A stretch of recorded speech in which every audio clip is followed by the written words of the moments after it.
గురుగారు నమస్కారం అండి. నమస్తే అయ్యా. ఇప్పుడు మన ప్రేక్షకులకి ఏ విధమైన కొత్త రకం మొక్క చూపిస్తారు?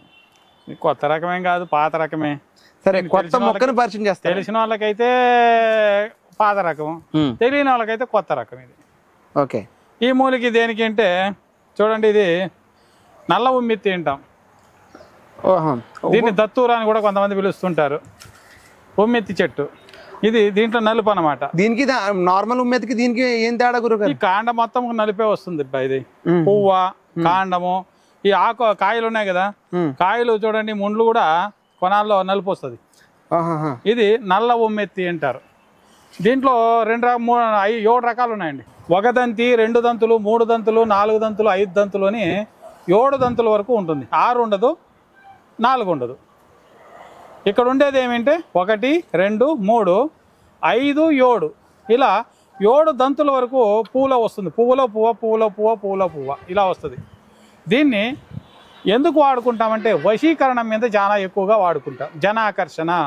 జనాలు ఇప్పుడు ఏదైనా ఒక వర్క్ మీద వెళ్ళామనుకోండి, ఆఫీసుల్లో కావచ్చు, ఉద్యోగాల్లో కావచ్చు, ఎక్కడే కావచ్చు, వెళ్ళామంటే ఆకర్షణ లేకుండా ఉంటుంది. ఇది మరుగుమందు లాంటి వశీకరణ కాదు. ఇది మరుగుమందు లాంటి వశీకరణ కాదు. ఇది జన ఆకర్షణకి. దీంట్లో కార్యసిద్ధి కోసం అంటారా? కార్యసిద్ధి. కార్యసిద్ధి. ఆకర్షణ అంటే జనాకర్షణ అంటాము. ఇప్పుడు వ్యవహారాలు కావచ్చు, వ్యాపారాలు కావచ్చు, ఏదో ఒకటి సమస్య ఉన్నదనుకోండి, దీన్ని మనము మంచి నక్షత్రం రోజు తీసుకోవాలి. దీంట్లో 5 పద్ధతులు ఉన్నాయండి. 5 పద్ధతులు అంటే పువ్వు ఒక నక్షత్రంలో తీసుకోవాలి, కాయ ఒక నక్షత్రంలో తీసుకోవాలి, ఆకు ఒక నక్షత్రంలో తీసుకోవాలి, కాండం ఒక నక్షత్రము, వేరు ఒక నక్షత్రం. ఇట్లా 5 రకాల నక్షత్రాల్లో తీసి ప్రతి నక్షత్రంలో తీసేటప్పుడు దీనికి నైవేద్యం పెట్టాలి, బలి ఇవ్వాలి. బలి అంటే ప్రాణబలి కాదండి. ఒక పెరుగు కావచ్చు, లేదా ఏదైనా ఒకటి ఆహారం బలి ఇచ్చి పసుపు కుంకుమ పెట్టి మొత్తం ఉపచారాలు అంటారు దీన్ని. 7 రకాల ఉపచారం చేయాలి దీనికి. ఏ టైంలో తీయాలంటారు గురుగారు? చెప్తాను. చేసి ఎప్పుడు అంటే పుష్య నక్షత్రము రోజు, ఆదివారం కావచ్చు, శనివారం కావచ్చు, ఇట్లా వస్తూ ఉంటుంది. ఆ నక్షత్రాల్లో మాత్రమే తీయాలి దీన్ని. అందరూ తీసే కాదండి. ఉన్న విషయం ముందుగానే చెప్పాలి. అందరూ తీసే వస్తువు కాదు ఇది. దీనికి మేమేం చేస్తామంటే 1 రోజు ముందుగా ఉపవాసం ఉంటాం. మేము ఉపవాసం ఉండి దీక్ష చేసి ఆ రోజు సాయంత్రం పోయి దీనికి రక్షగట్టి మళ్ళీ మరుసటి రోజు బ్రాహ్మీ ముహూర్తము అని పిలుస్తాం. అంటే తెల్లవారితో 5 గంటల లోపు మాత్రమే దాన్ని బ్రాహ్మీ ముహూర్తం అంటాం. ఆ టైంలో పోయి దీన్ని రక్షగట్టి తీసుకుంటాం. తీసుకొని 5 రకాలుగా తీసుకొని వచ్చి దాన్ని నీడలో ఆరబెట్టి దాన్ని కాల్చి బూడిచ్చేస్తాం. అంటే కాల్చేటప్పుడు కూడా అంతే, దానికి కొన్ని పద్ధతులు ఉన్నాయండి. ఆ పద్ధతులతో మనము కాల్చి బూడిచ్చేసి తర్వాత దాన్ని కాటుకలాగా తయారు చేస్తాం. ఎలా అంటే అలా చేస్తే పనికిరాదంటారు? పని చేయదండి. ఏదంటే అది మంత్రశాస్త్రం వచ్చి అట్లా ఒప్పుకోదు. దీనికి కొన్ని పద్ధతులు ఉన్నాయి. కొన్ని వీడియోలో చెప్తుంటారు అది చేయండి, ఇది చేయండి అని. కానీ కొన్ని మంత్ర పద్ధతులు ఉన్నాయి, మంత్రశాస్త్రం ఉన్నది. ఆ శాస్త్రం ప్రకారమే దీన్ని చేయాలి. చేసుకుంటూ వస్తే దాంట్లోకి మేము కాల్చి బూడిచ్చేసుకున్న తర్వాత దాంట్లోకి ఏం చేస్తామంటే కస్తూరి, గోరోజనము, పునుగు, జివ్వాజి అని చాలా రకాలైన సుగంధ పరిమళాలు అని పిలుస్తాం దాన్ని. అది కలిపి దాన్ని ఏం చేస్తామంటే కాటుకలాగా చేస్తాం. కాటుక చేసి ప్రతిరోజు ఆ కాటుకను ధరించుతూ వస్తే జనాకర్షణ, ధనాకర్షణ. దీని జతకి మేము ఒక ధూపం ఇస్తూ ఉంటాం.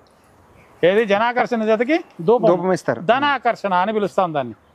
ఆ ధనాకర్షణ, జనాకర్షణ 2 ఉన్నిందనుకోండి, వ్యాపారాలు, వ్యవహారాలు, ఆర్థిక సంకష్టాలు, రుణ బాధలు, ఇలాంటి నరదృష్టి కావచ్చు, ఏదైనా ఉందిలే. కాటుకలాగా పెట్టుకున్నామంటే నరదృష్టి అక్కడే పటాపంచలు అయిపోతుంది. ఇప్పుడు మరి చాలా మంది మాకు ఏదో చేశారు అంటే ఏదైనా చెడుపు చేతబడులు లాంటివి చేశారు, అలాంటి వాటికి కూడా పనిచేస్తారంటారు గురుగారు? అయ్యా, చెడుపు చేతబడులకు అది వేరే అనమాట. చెడుపు చేతబడులు చాలా మంది చేస్తున్నారు అంటున్నారు. ఇతని దగ్గర ఏమున్నా దేనికోసం చెడుపు చేతబడులు చేస్తారు? ఖర్చులు పెట్టి. మంచి చేసేదానికన్నా చెడు చేసేదానికి ఎక్కువ ఖర్చు అవుతుంది. అవును. ఇప్పుడు మంచి చేసేదానికి 100 రూపాయలు తీసుకున్నారనుకో, చెడు చేసేదానికి 500 తీసుకుంటారు. అలా డబ్బులు ఖర్చు పెట్టి చేయించే వాళ్ళు ఎవరున్నారు? చేస్తారు ఏదో ఊరికే అట్లా. పోతా దావంటే పోతా అంగళ్ళలో ఒక నిమ్మకాయ తీసుకుంటారు, 2 ఒప్పులు చేస్తారు, పసుపు కుంకం తగిలిచ్చేసి వాడిని ఇంటి ముందర పారేసి వెళ్ళిపోతారు. ఇతనేం చేస్తాడు? తెల్లవారితో లేచి వస్తానే దాన్ని చూస్తాడు. చూసి అయ్యో నాకేమో చేసేసారని ప్రతి ఒక్కరి దగ్గరికి పరిగెత్తడమే. బేజారైపోతాడు. ఆ దెయ్యమే ఇతను పట్టుకో ఉంటుంది. ఏ దయ్యమో? మానసికంగా మానసిక దయ్యమే ఇతను పట్టుకో ఉంటుంది. అవును. ఆ మంత్రవాది అక్కడ వెళ్ళు, ఇక్కడ వెళ్ళు, వాని దగ్గరికి వెళ్ళు, వీని దగ్గరికి వెళ్ళు అని వెళ్ళి లాస్ట్కి ఏమవుతుందంటే ఎక్కడా మేలు కాదు. ఎలాంటి ఇతనికి పట్టిండే దెయ్యం వేరే కదా, మానసిక దెయ్యం. మానసిక దెయ్యం. అలా కాకుండా ఎవరేమన్నా చేసుకొని దానికి అవసరం లేదు. నీకు నీ కర్తవ్యం నువ్వు చేసుకో చాలు. నీ కర్తవ్యం మీద నువ్వు కరెక్ట్గా ఫోకస్ పెట్టావనుకో ఏ సమస్య రాదు.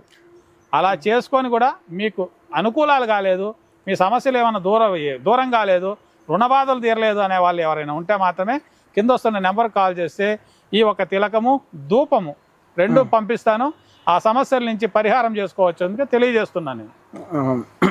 ధన్యవాదాలు గురుగారు, చాలా మంచి విషయాలు చెప్పారు.